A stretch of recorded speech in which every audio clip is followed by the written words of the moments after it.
10 থেকে 12 দিন পর মাথার ব্রেনটা পচে গিয়ে নাক দিয়ে, কান দিয়ে, গাল দিয়ে গড়াতে থাকে।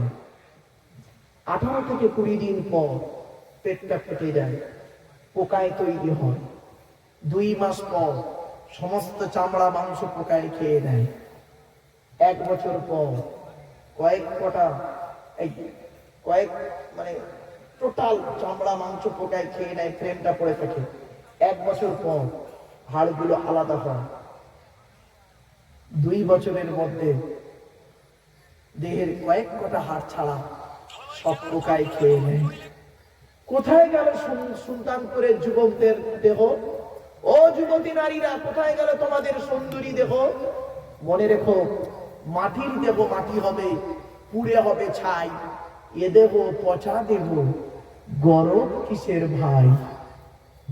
বাড়ি থেকে ভাববে, এ জীবন শুরু হয়েছে আমাদের 150 টাকায়, এ জীবন শেষ হবে 1500 টাকায়। কিছু বুঝতে পারছেন আমার ভাষা? আমি আলোচনা করছিলাম, আমার এক বন্ধু কলেজের প্রফেসর, একসঙ্গেই পড়াশোনা করেছি, এক কলেজে কাজ করে।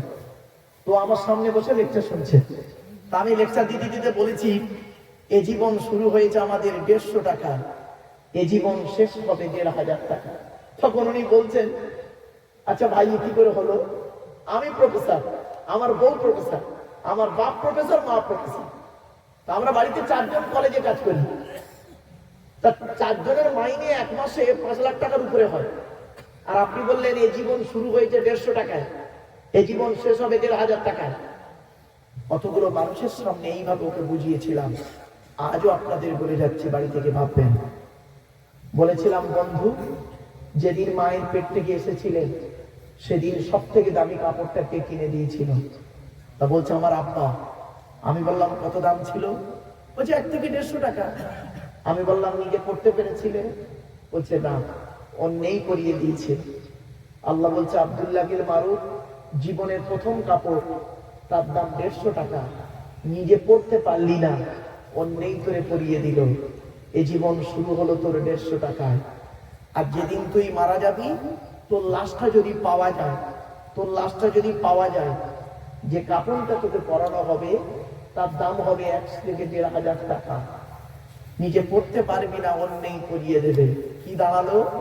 এ জীবন শুরু হলো 150 টাকায়, এ জীবন শেষ হবে 1500 টাকায়। আর বাকি যা চোখ, কান, নাক, হাত, পা, মুখ, বিবেক, বুদ্ধি দিয়ে গাড়ি বাড়ি জায়গা জমি বালাখানা করেছিস, ওই গীতার সারাংশ হয়ে গেছে। গীতার সারাংশ কি জানেন? শুনে নিন। যা হয়েছে তা ভালোই হয়েছে, যা হচ্ছে তা ভালোই হচ্ছে, যা হবে তা ভালোই হবে। কি হারিয়েছে তোমাদের? কাঁদছো? কি হারিয়েছে? কাঁদছো? স্বামী স্ত্রী ঝগড়া হয়েছে, কাঁদছো? ছেলে ভাত দেয় না, কাঁদছো? বয়স বেশি হয়ে গেছে, কাঁদছো? শরীরটা খুব অসুস্থ, কাঁদছো?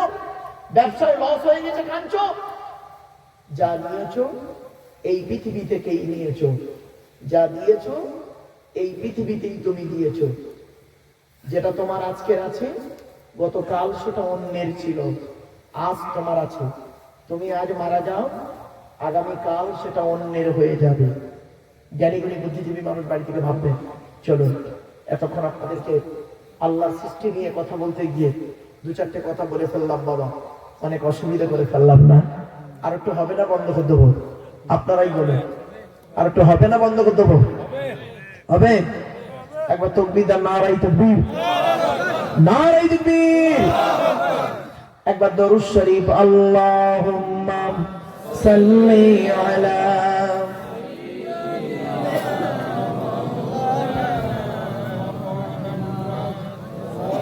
ওয়া আলা আলি সাইয়্যিদিনা। আল্লাহ বলে